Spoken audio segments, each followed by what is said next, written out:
There has been a $50 trillion transfer of wealth in this country, from the bottom 90% to the top 1% of Americans.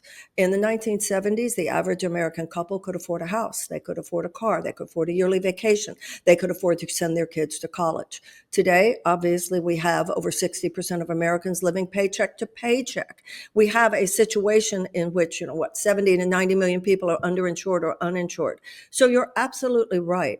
Too much human despair, too much human suffering, too much living in survival mode, while people knew that a tiny fraction of Americans were only sucking up more and more of the resources into their private hands, into a greedy oligarchic structure, when in fact the wealth and wealth creation opportunity used to be more universally spread throughout the country.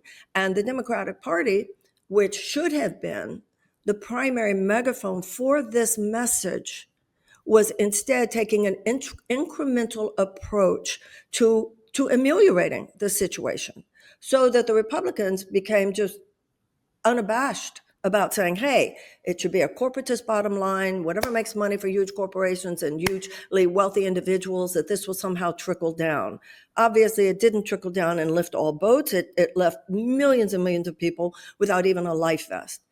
But the Democrats, who should have been shouting this from the rooftops, instead of making fundamental changes over the last few decades, were making incremental changes. And they were never enough. And it basically came down to the Democratic Party message: we really care, we really see your pain, we really want to help you, but not so much that we will go beyond the line past which we would be offending our own donor base.